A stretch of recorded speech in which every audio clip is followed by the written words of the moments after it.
After my husband's deportation in 2022, I made the move out to Mexico with him, and I have been making content basically ever since. Literally started making content while I was still waiting for him to be deported. Well, something that I didn't really ever talk about on my social media was how hard it was. I've talked about how hard it is leaving my family, but I've never talked about how hard financially it was for us. This is all we were able to take to Mexico with us. This bag held all of my son's toys, that little bag that he's holding. And for the first little bit, this is how we were living. The first few months we actually didn't have a TV. When we did get it, that's how we had it. This is how our son's room looked, and those right there are all the toys that they had. We got real creative though. My man even made this rocket ship for the kids out of cardboard.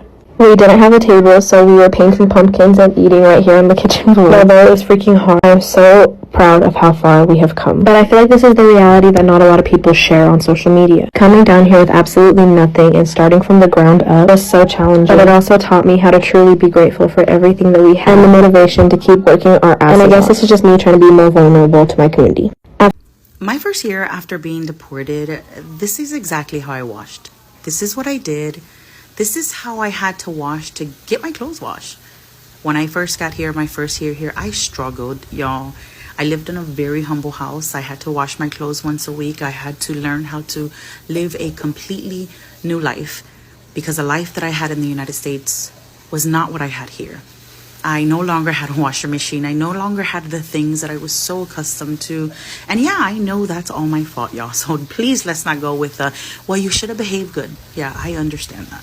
Anyways, so I learned a new way of life. And this was one of the things that I had to learn how to do, was wash en un lavandero. And this is it. This is how people in Central America, most people in Central America wash their clothes. And I'm not judging at all.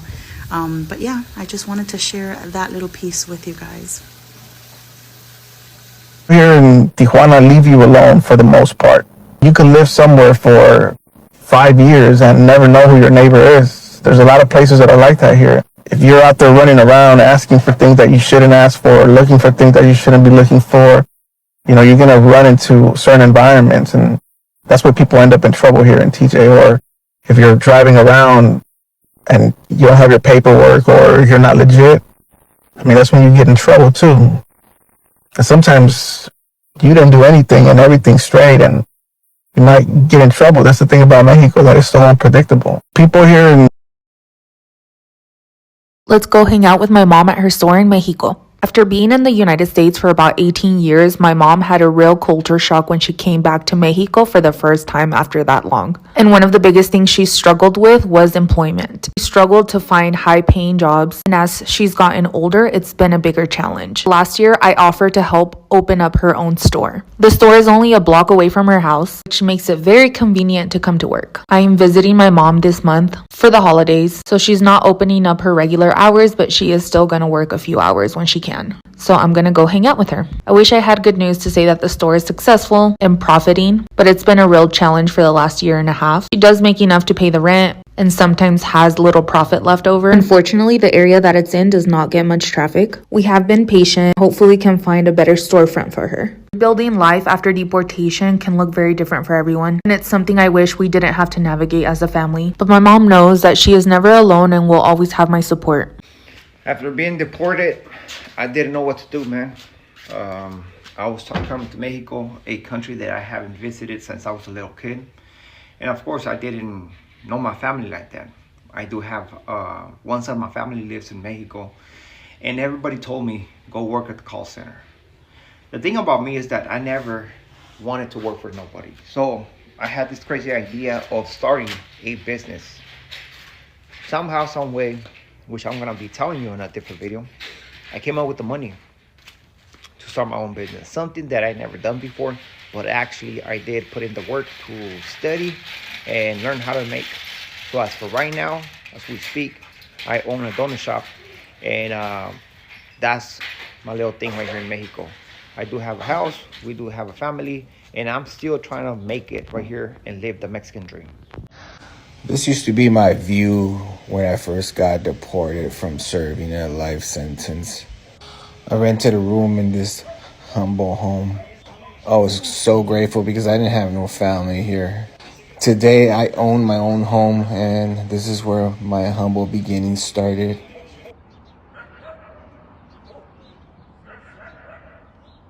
One stupid mistake cost me everything. I'm a tattoo artist here in Tijuana. I've been here for 10 years. I got deported in 2015 and I served a 20-year sentence out of a 29 to life. At the time, I didn't realize what a waste of time of life, you know. I just didn't care, you know, but that was just how I lived in a gang culture. But now that I'm free and I've been living this life and I can look back, man, I can't even believe somebody would do that kind of lifestyle. It's a total waste, man. Total waste of life being a gang member or a criminal. Living a decent life and working for a living and having a good life and enjoying life, that's the beautiful thing about life. People can change. People can change the way they live. People can change their lifestyle, man. I'm a living proof, and you know what? Today I look at all that stuff and I can't stand it. And enjoy your life, man. God bless. When's the last time you were in Mexico? When I was 5 years old. That was 23 years ago. So I don't really remember. I don't really know the streets. I mean, I get lost when people try to explain directions. I don't understand. I look at them like what? You know, can I just show you my phone and you point where it's at, or is this how I go? And so it's definitely a struggle and definitely a new environment, but I'll adapt. You know, I'll survive. It's definitely even though everything is compact and like close to each other, everything is so far away.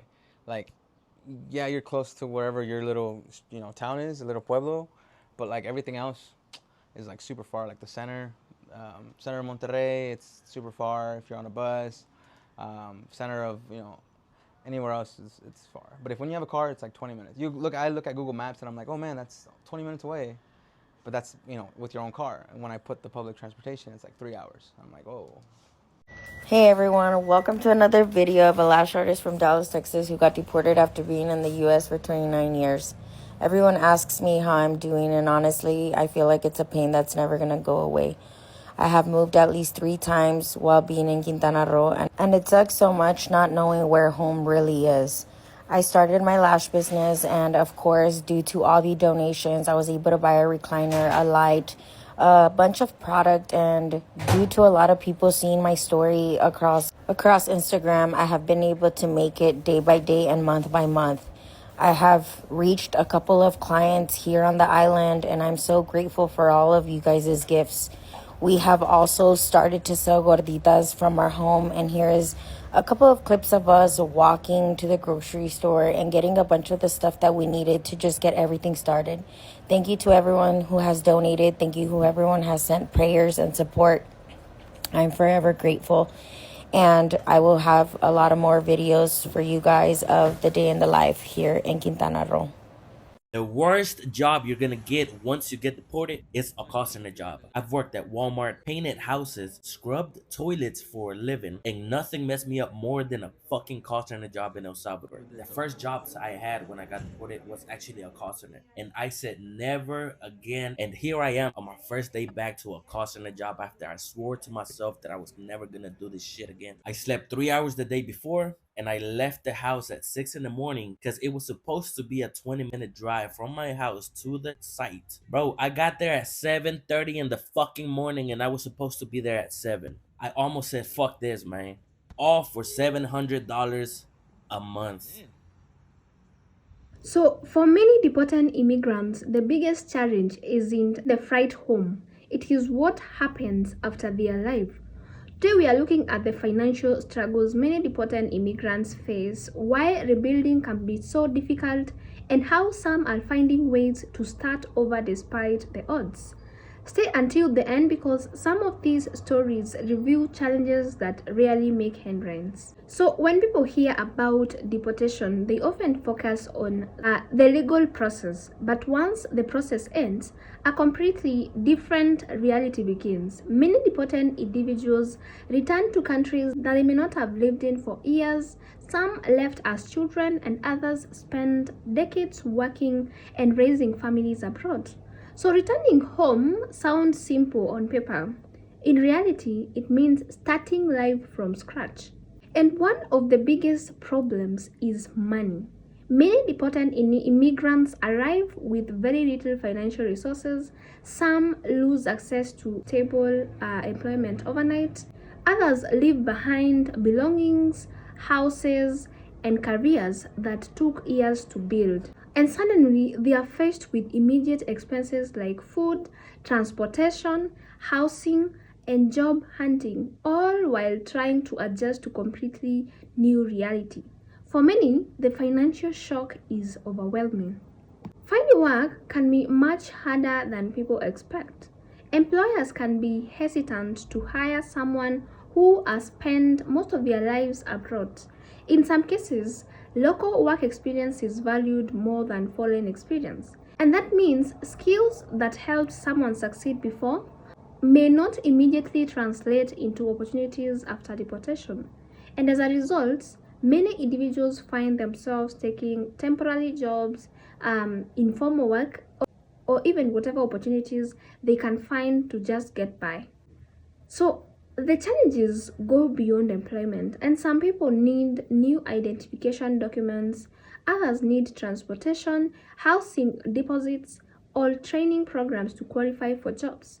And these expenses add up quickly.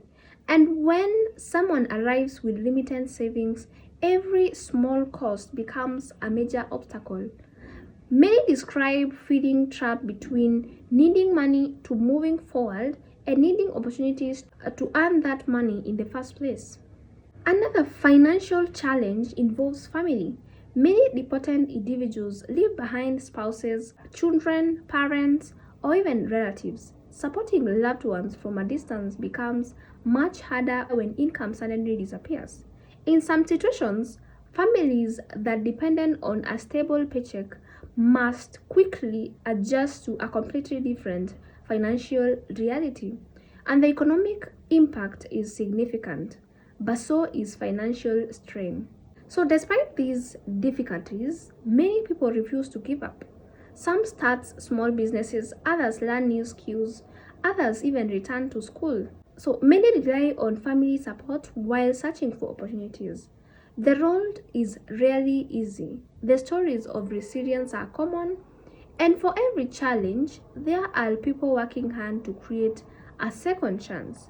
And that determination often becomes their greatest assets. So, not every story ends the same way. Some individuals successfully rebuild their lives and find stabilities. Others continue to face financial hardships for years.